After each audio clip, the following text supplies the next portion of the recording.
आमचे सहकारी मित्र आमदार जयप्रकाश छाजेड, दुसरे आपले आमदार चरणजीत सफरा, जिल्हा काँग्रेसचे अध्यक्ष ॲडव्होकेट जोहर, हज कमिटीचे चेअरमन अन्सारी, माजी मंत्री बाळासाहेब विनायकराव पाटील,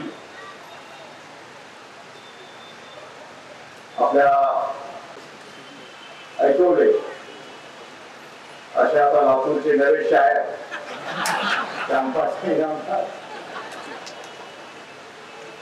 आमचे ज्येष्ठ सहकारी ताजुद्दीन बाबा, श्रीयुत दुप्ते, श्रीयुत सोनकांबळे, बिशप,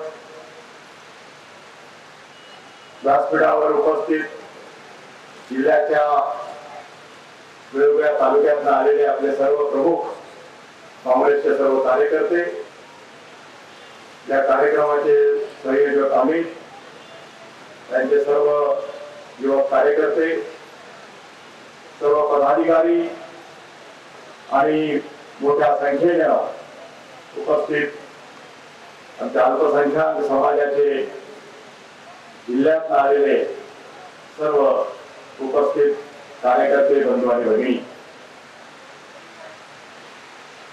अतिशय सुंदर अशा प्रकारच्या कार्यक्रमाचं आयोजन आज इथं उत्तम पद्धतीने केलेलं आहे. फार चांगली भाषणं आपण सर्वांनी ऐकलेली आहे. आमचे सर्व हे सगळे सहकारी मित्र, गेल्या अनेक वर्षाचे आमचे साथी, या कार्यक्रमाच्या निमित्तानं लातूरमध्ये आले आणि माझ्याबद्दल अतिशय मनापासनं हे सारे आमचे मित्र माझ्याबद्दल तिथं बोललेले आहेत. व्यासपीठावर एवढे चांगले शब्द ऐकणं सुद्धा बऱ्याचदा अवघडण्यासारखं. राजकारणामध्ये चांगले शब्द फार कमी ऐकायला मिळतात. बऱ्याचदा लोकांच्या टीका टिप्पणीला सामोरं जावं लागतं. परंतु आज मात्र शब्दाची उधळण आमच्या सर्व मित्रांनी या ठिकाणी केली. मी खास करून अमित पटेल याला मनापासून धन्यवाद देईन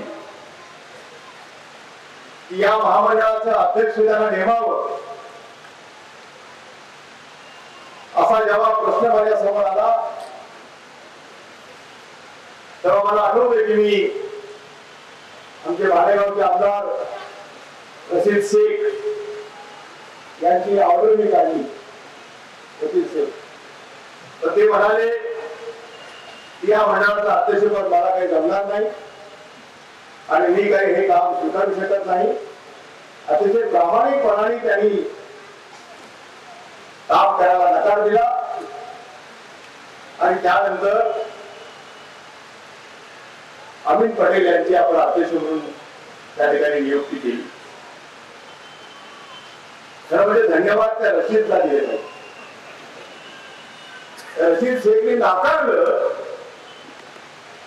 कदाचित त्याला भविष्याचा वेध असला पाहिजे, त्याला कळत असलं पाहिजे की काय होऊ शकतं आणि त्याचं नाकारणं हे महामंडळाला किती फायद्याचं ठरलं हे आज तुमच्या सर्वांच्या लक्षात आलेलं आहे. अनेकांना असे वाटतं, मगाशी जयप्रकाश म्हणाला की मुंबईमध्ये राहणारा हा माणूस, तर याला या सगळ्या प्रकारची एवढी जाणीव आहे आणि महाराष्ट्रभर जिल्ह्यामध्ये जाऊन कर्ज वाटप करण्याचं काम अमित पटेलने केलेलं आहे. परवा तरी मला बीड जिल्ह्यामध्ये बोलवलं होतं, मला जाता आलं नाही. एका ग्रामीण भागामध्ये छोट्याशा गावामध्ये जाऊन त्यांनी कार्यक्रम करून त्या ठिकाणी लोकांना मदत केली.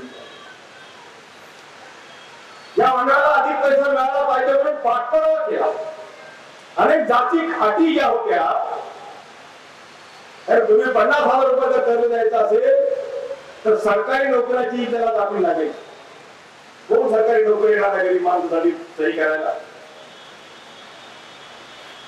त्यामुळे कोणी पुढाकार घेत नव्हतं, त्यामुळे बदल मिळत नव्हतं. एक बैठक घेऊन सगळे अडचणी ज्या होत्या त्या दूर करण्याचं काम अमित पटेलनी केलं. मंडळाचा अभ्यास करणं, कशा अटी कशा दुरुस्त करता येतील या संदर्भामध्ये योग्य प्रस्ताव मांडणं आणि तो प्रस्ताव मला मंजूर करता आला आणि त्यामुळं 50 लाख या लातूरमध्ये मला आठवतं वाटले होते. आज जवळपास 1,18,00,000 या आजच्या या तिथं बघताना 5 लोकांना चेक दिले, बाकी त्यांची चेक देण्याची व्यवस्था बाजूला केलेली आहे. काळजी करण्याचं काही कारण नाहीये. केवळ चेकच नाही, बरोबर जेवण पण ठेवलेलं आहे. असा अध्यक्ष आपल्याला कायम मिळावा असं जर तुम्हाला वाटलं तर त्यात चुकीचं ठरू नये. कारण समाजासाठी करायचं तर ते मनापासून केलं पाहिजे. आणि असा हा अध्यक्ष आहे की ज्याला ईश्वरानं चांगलं ठेवलंय. म्हणजे कुठेही कुणाच्याही बद्दल कशी तक्रार येणार नाही. फार मोठं काम त्यांचं आहे. मुंबई महानगरपालिकेमध्ये परवा ते निवडून आलेले आहेत. आता भविष्यात काय होईल काही सांगता येईल. महानगरपालिकेपर्यंत पोहोचलेले आहेत. पण आमची सर्वांची इच्छा आहे की आता हे हळूहळू आणखी वरच्या पदावर ते गेले पाहिजेत आणि या सगळ्या लोकांची दुवा ती तुमच्या सोबत आहे. चांगलं काम करणाऱ्या माणसाला काही कमी पडत नाही हे आपण राजकारणामध्ये कायम लक्षात ठेवण्याची गरज आहे. आणि म्हणून मला खरोखर आनंद आहे की या महामंडळाला फार चांगले दिवस आले. आपल्या खासदारांचं भाषण आपण ऐकलं. प्रयत्न आहे कोल्हापूरून आल्याने मुद्दा मी म्हटलं मराठीत बोला, मला हिंदीत बोला म्हणून आग्रह धरला एवढ्यासाठी की हिंदीत बोलल्यानंतर भाषण सुद्धा मर्यादित होतं. फार राबवत नाही. किती फायदे आहेत भाषेचे. भाषेचे काय फायदे आहेत की त्यामुळे त्याने बरोबर शॉर्ट मध्ये आणि कोल्हापूरचे राहूनही उत्तम हिंदीमध्ये. कारण पुणे कोल्हापूर सांगली सातारा या भागामध्ये हिंदी उर्दू म्हटल्याबरोबर फार अनेकाची अडचण होते. तर तुम्ही खूप चांगली तयारी केलेली आहे. अधून मधून मराठीचा आधार घेतला तुम्ही. कारण आपली मायबोली आहे ही आणि मायबोलीचा आधार फार आवश्यक असतो. आणि म्हणून परंतु बजेटमध्ये केंद्र सरकारने काय केले, खासदारांचं काम काय आहे चुरून दाखवली त्यांनी की केंद्र सरकारने आपल्या बजेटमध्ये मायनॉरिटीसाठी काय काय योजना त्यामध्ये घेतलेल्या आहेत याची माहिती, त्यातला पॅरा, बजेट मधल्या भाषणाचा उतारा त्यांनी काढून त्या संदर्भातली माहिती तुमच्यापर्यंत पोहोचवण्याचं काम जयंतराव तुम्ही केलं. मला असं वाटतं की खासदार म्हणून तुम्ही चुरूक दाखवायला सुरुवात केलेली आहे. असं म्हणतात की लेकराचे पाय पाळण्यात दिसतात. आता तुमच्यासाठी पाळणा मोठा आहे.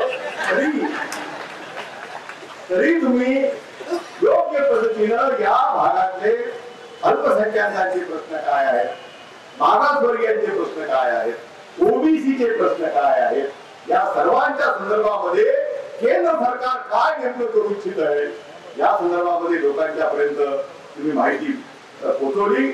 मला खरोखर तुम्हाला मनापासून धन्यवाद दिले पाहिजे. आमचे चरणजित सभाचं भाषण आपण ऐकलं बरं वाटलं की तुमच्याकडे पाहिल्याच्या नंतर आनंद वाटतो की शहरात सभापती कसा असावा त्याचं एक उत्तम उदाहरण म्हणजे चरणजित सभा. अतिशय सुंदर भाषण, लातूरचं वर्णन आम्ही एवढं चांगलं करू शकलो की तुम्ही लातूरमध्ये प्रवेश केला बरोबर लातूरच्या सगळ्या परिस्थितीचं आकलन एवढ्या कमी वेळामध्ये आणि इतक्या सुंदर पद्धतीने तुम्ही लोकांच्या समोर मांडलं. खरोखर अशा तरुण मित्रांना मनापासून धन्यवाद दिले पाहिजे. कारण राजीव गांधींच्या नावाने मुंबईमध्ये गेली 11 वर्ष की त्यांच्या स्मृतीप्रित्यर्थ अनेक अवॉर्ड गेली 11 वर्ष सातत्यानं मुंबई युवक काँग्रेसचे अध्यक्ष असल्यापासून आज ते मुंबई काँग्रेसचे उपाध्यक्ष म्हणून काम करतात. आणि प्रामुख्यानं विशेष करून राजीव गांधींच्या स्मृतीमध्ये जसं आपण लातूरमध्ये महाराष्ट्राचा पहिला राजीव गांधींचा पुतळा या लातूर शहरामध्ये आपण बसवला. महाराष्ट्रात कुठेही नव्हता पहिला पुतळा लातूरमध्ये बसला आणि त्यांच्या प्रती आपल्या मनातल्या भावना आपण व्यक्त केल्या. हीच पद्धत त्यांनी या ठिकाणी स्वीकारली आहे आणि आज देशातल्या जगातल्या उत्कृष्ट काम करणाऱ्या व्यक्तीला मुंबईमध्ये बोलावलं जातं आणि त्यांना मेमोरियल अवॉर्ड देऊन सन्मानित केलं जातं. अशा या मित्राला विधान परिषदेवर आम्हाला घेता आलं, त्याचा आम्हाला मनापासून आनंद आहे. मराठी जयप्रकाश खादेकरांनी सांगितलं, युवक काँग्रेस पासून आमच्या सोबत आहे. 3 वेळा नाशिक मधनं त्यांना उमेदवारी दिली, परंतु दुर्दैवाने पराभूत झाले. परंतु पक्षाची निष्ठा आणि पक्षाचं कार्य तरी कधी सोडलं नाही. काँग्रेस पक्षामध्ये अनेक वर्ष जनरल सेक्रेटरी, अनेक वर्ष उपाध्यक्ष, सातत्याने टिळक भवनामध्ये बसून येणाऱ्या सामान्य कार्यकर्त्यांना मदत करण्याचं काम जयप्रकाशजी सातत्याने केलं. अनेक वर्षाच्या प्रयत्नाच्या नंतर जेव्हा मला माझ्या हातात संधी मिळाली, तेव्हा या मित्राला विधान परिषदेमध्ये आम्हाला घेता आलं आणि त्यांनी ज्या पद्धतीचं भाषण या ठिकाणी केलं, बरोबर आयुष्यामध्ये अनेक मित्र भेटतात, परंतु त्या निष्ठा ज्या असतात, ते जे प्रेम असतं, ते प्रेम जेव्हा शब्दात जेव्हा व्यक्त होतं, तेव्हा खरोखर असं वाटतं की आपण असे अनेक मित्र आहेत की त्या मित्रांना या विधानसभेच्या माध्यमातून, विधान परिषदेच्या माध्यमातून आपल्याला पुढे आणता आलं. आणि आज महाराष्ट्र इंटर कामगार संघटनेचे प्रमुख म्हणून आज ते राज्यभर अतिशय उत्तम पद्धतीचं काम करतायत. भरलेल्या संघटनेला नवचैतन्य निर्माण करून पुन्हा एकदा कामगाराला त्यांचे हक्क मिळाले पाहिजेत, त्याला योग्य पद्धतीनं त्यांच्या हिताचं रक्षण झालं पाहिजे, यासाठी लढाई लढण्याचं काम आज या ठिकाणी ते करतायत. आणि मला आनंद झाला की सगळे मित्रमंडळी आज या कार्यक्रमाच्या निमित्तानं या व्यासपीठावर एकत्रितपणाने ते सगळे आलेले आहेत. त्यामुळं त्यांनाही मी मनापासून धन्यवाद देऊ इच्छितो आहे. त्यामध्ये अल्पसंख्याक समाजाबद्दल जे काय मी आतापर्यंत करू शकलो ते काही फार केलं असं मी मानत नाही, परंतु जे तुमच्या हक्काचं होतं, त्या शेवटी आर्थिक स्थिती सुधारल्याच्या शिवाय, स्वतःच्या पायावर हिमतीवर उभारल्याच्या शिवाय आम्हाला पर्याय नाही आहे. मुस्लिम समाज या शहरामध्ये आम्ही बघतोय, लहान लहान छोटे छोटे उद्योग करणारा समाज आहे. कोणी चहाचं हॉटेल चालवतोय, कोणी पाडाचा ठेला चालवतोय, कोणी कुठलं तरी छोटं मोठं दुकान चालवतोय. फार मोठी आर्थिक स्थिती नाही आहे, हे सगळे गरीब माणसं आहेत, कष्टकरी आहे. केवळ त्याला थोडंसं प्रोत्साहन मिळालं, थोडंसं पैसा कर्जाच्या रूपाने मिळाला, तर त्या कष्टामधनं ते आपला संसार उत्तम पद्धतीने चालू शकतो. मला अभिमान वाटतो आमच्या इथल्या मुसलमान समाजात. खऱ्या अर्थानं सर्व धर्म समभावाचं प्रतीक जर कुठं बघायचं असेल तर ते लातूर मध्ये येऊन बघितलं पाहिजे. देशामध्ये अनेक ठिकाणी दुर्दैवाने जातीय दंगली घडल्या, अनेक वेळा तरी बाबरी मस्जिदच्या मुळे घडला असेल, तरी आणखी इतर कारणामुळे घडला असेल. पण आम्हाला आनंद वाटतो की जे सौहार्द, एकमेकाच्या बद्दल प्रेमाची भावना, बंधुभाव टिकवण्याचं काम या देशामध्ये पुण्या शहरामध्ये घडत असेल तर ते लातूरमध्ये घडले आहे. एकही जातीय दंगल आतापर्यंतच्या इतिहासामध्ये या शहरामध्ये झालेली नाही आहे. हे अभिमानानं आम्ही बाहेर जाऊन सांगतोय की खरंच हिंदू मुसलमानाचं प्रेम जर तुम्हाला कुठं बघायचं असेल तर ते लातूरमध्ये येऊन बघा. हे सांगण्याचं आमच्या मनामध्ये एक आनंद या निमित्तानं निर्माण होतोय. आणि म्हणून अतिशय सर्वांना बरोबर घेऊन एकमेकाच्या बद्दलचा आदर सर्वांच्या मनामध्ये निर्माण करण्याचं काम अनेक वेळा अनेक प्रयत्न झाले, अनेक वेळा भावना भडकवण्याचं काम झालं. अतिशय संयमानं वागण्याचं काम आणि कधीही संयम घडू द्यायचा नाही, अशा प्रकारची भूमिका या शहरामध्ये काम करणाऱ्या सर्व आमच्या मुस्लिम नेत्यांनी विविध प्रकारच्या धर्माच्या संदर्भामध्ये ते आपल्या आपल्या क्षेत्रामध्ये काम करत राहतात. परंतु कुठल्याही पद्धतीनं त्या भावना भडकतील असं कुठलंही काम या शहरामध्ये होऊ दिलं नाही आहे. आणि म्हणून या सर्व मुस्लिम समाजाच्या नेत्यांना मी मनापासून धन्यवाद देईन. हेही लातूरचं वैशिष्ट्य आणि हाही लातूर पॅटर्न, या कामाचा अनेक पॅटर्न निर्माण करता येतील. इमारतीचे पॅटर्न होतील, शिक्षणाचे पॅटर्न होतील, हिंदू मुसलमानांचं बंधुभाव, एकता, हा पॅटर्न मला वाटतं कुठेही बघायला मिळणार नाही.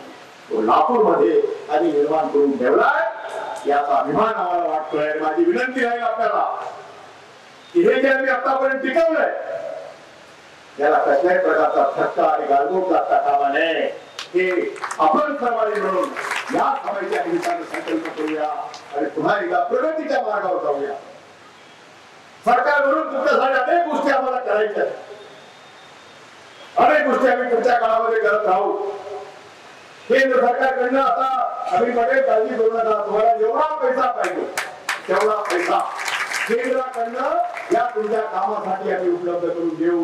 आणि देशातलं सर्वात महत्वाचं राज्य म्हणून महाराष्ट्राकडं संपूर्ण देशाने बघावं आणि या भागातल्या आमच्या सर्व गरीब मुस्लिम समाजाचे आर्थिक विकासाचं काम असेल, शैक्षणिक विकासाचं काम असेल, आमच्या महिलांचे बचत गट असतील, या सर्वांना तुमच्या या विभागामार्फत मदत करण्याचं काम आपण करा.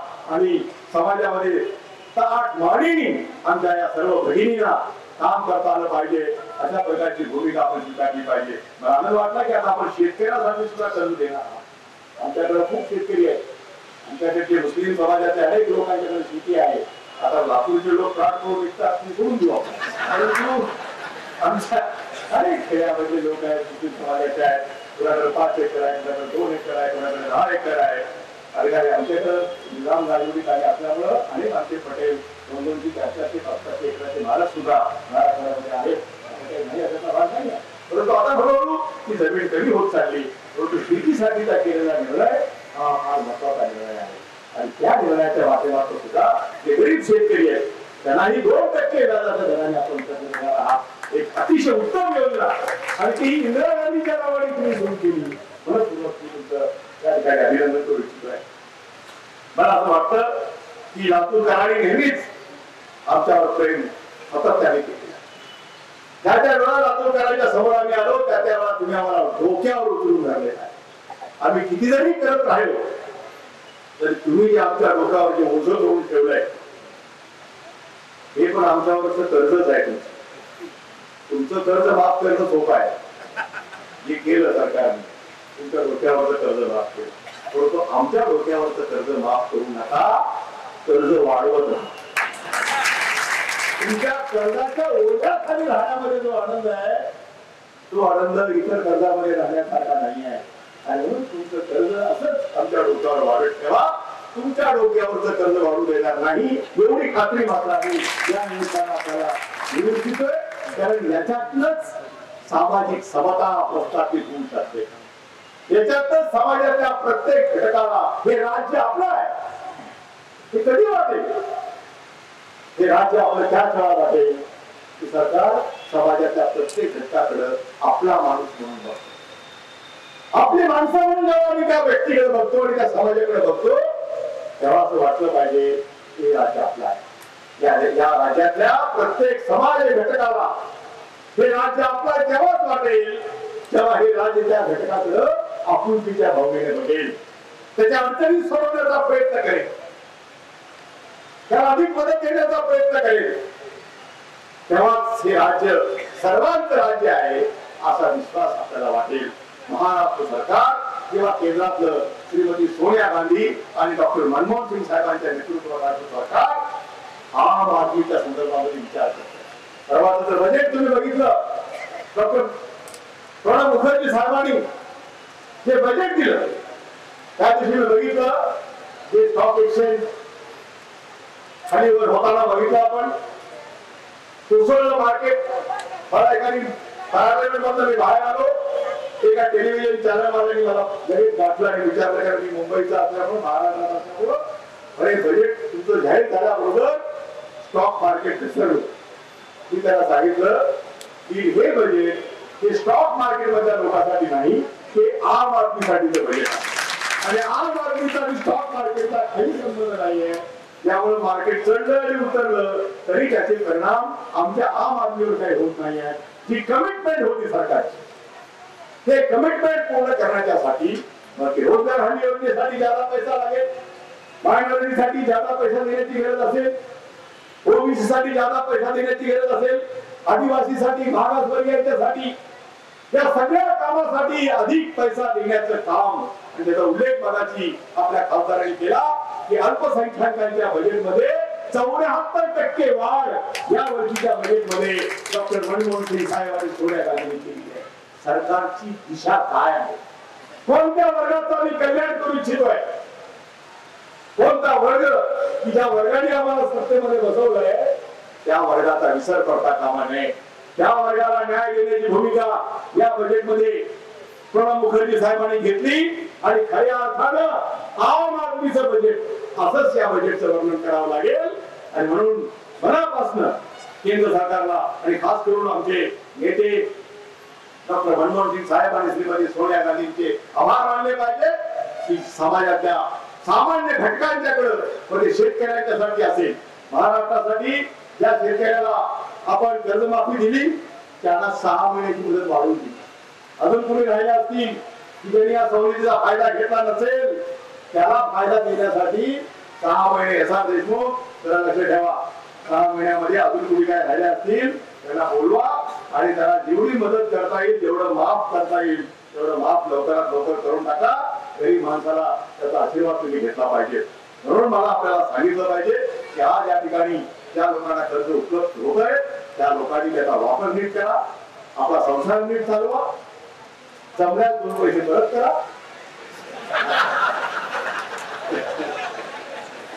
आणि ज्या लोकांना कर्ज घेण्यासाठी संधी द्या. अशा प्रकारचं वातावरण आपण निर्माण निश्चितपणाने केलं पाहिजे. मला सांगायला आनंद वाटतो की ईदगाह मैदानाचा इथं अमितने उल्लेख केला. नवं ईदगाह मैदानाची गरज आहे, कारण संख्या वाढली. जुनं ईदगाह मैदान हे फार मध्यवर्ती ठिकाणी आलेलं आहे, अपुरी जागा आहे. सगळ्या लोकांना एकाच वेळी त्या ठिकाणी नमाज पढता येत नाही. त्यांना साधारण जवळपास लोक आज या शहरामध्ये राहत आहेत आणि म्हणून मला असं वाटतं की एका मोठ्या मैदानाची आवश्यकता आहे. निश्चितपणानं त्या संदर्भामध्ये आम्ही प्रयत्न करू आणि एक दिवस आपल्याला मोठ्या मैदानावर नमाज अदा करता आली पाहिजे अशा प्रकारची व्यवस्था आणि निश्चितपणानं करणार आहोत. आणि या मैदानाचं सुशोभीकरण करण्याचा निर्णय झालेला आहे. त्याबरोबर शादीखाना हे जे नवीन आपलं जे गोदाम त्याचा बघायची लाल गोदामसाठी आमचे मोहित शेख यांनी खूप प्रयत्न केले आणि त्या भागात जाऊन ते निवडून आले. त्यामुळे मोहित शेखला धन्यवाद दिले पाहिजे. ते लातूरमध्ये कुठेही निवडून येऊ शकतात असे आमचे मोहित भाई आहेत. कारण लाल घोडावर कोणी जायला तयार नाही. त्याला उमेदवारी दिली तरी परत केली. ते म्हणाले की ठीक आहे भाई चान्स लेता आणि भरपूर मतांनी निवडून आले असं नाही. आणि आता त्याच भागामध्ये ती जागा आपण आपल्याकडे घेतोय आणि सुंदर मैदान आपलं शादी खाना त्या ठिकाणी बांधण्याचा आमचा निर्णय आहे आणि ते नक्की या ठिकाणी होईल एवढं मला आपल्याला सांगितलं पाहिजे. आमचे ख्रिश्चन बांधव सुद्धा मोठ्या प्रमाणात खेळात राहतात. आतापर्यंत त्यांच्याकडे दुर्लक्ष झालं. मला वाटतं हा पहिला कार्यक्रम आहे काँग्रेसच्या व्यासपीठावर आज ख्रिश्चन समाजाचे प्रतिनिधी आपल्या समोर बसलेले आहेत. आजपर्यंत ते दूर असायचे, मतदान द्यायचे, त्याच्यात कधी नाही दुसऱ्याला कोणालाही कधी मतदान केलं नाही. परंतु सन्मानानं व्यासपीठ आज खऱ्या अर्थानं मायनॉरिटी अल्पसंख्याकांचा मेळावा आहे. आणि म्हणून या ठिकाणी शीख समाजाचे प्रतिनिधी आले, जैन समाजाचे प्रतिनिधी आले, ख्रिश्चन समाजाचे प्रतिनिधी आले, मुस्लिम समाजाचे तर आहेतच. कारण या अल्पसंख्याकांमध्ये मुस्लिम समाज हा बहुसंख्याक आहे.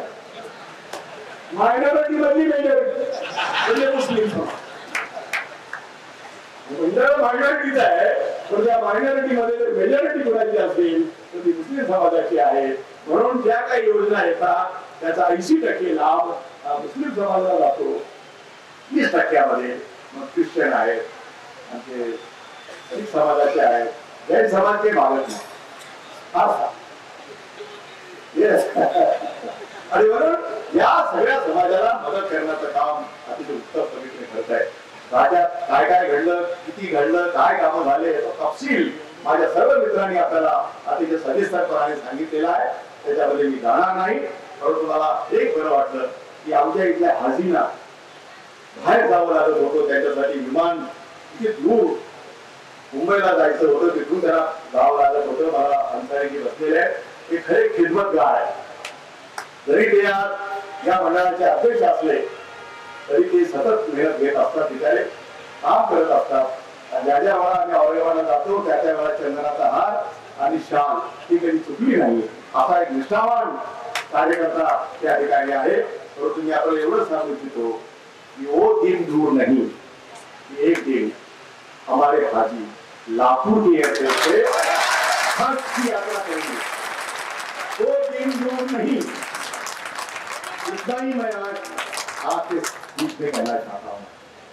इन लफ्जों में मैं आपका शुक्रिया अदा करूँ, लफ्ज मेरे पास नहीं है. फिर से मैं दिल से, खासकर हमारे यहाँ पर जो उपस्थित है ताजुद्दीन बाबा, उनको भी मुबारकबाद देना चाहता हूँ कि आपने भी बहुत मेहनत की सबको इकट्ठा करने की और इस कार्यक्रम को और बेहतर बनाने की, तो आपको भी मैं मुबारकबाद पेश करता हूँ। हमारे हाउसे से आए हुए बिजली पटेल, सारे लोग हैं, कई तालुके से यहाँ पर आए हैं।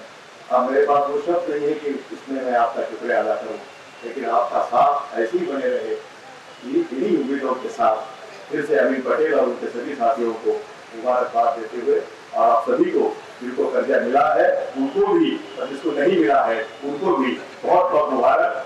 धन्यवाद। जय हिंद, जय महाराष्ट्र।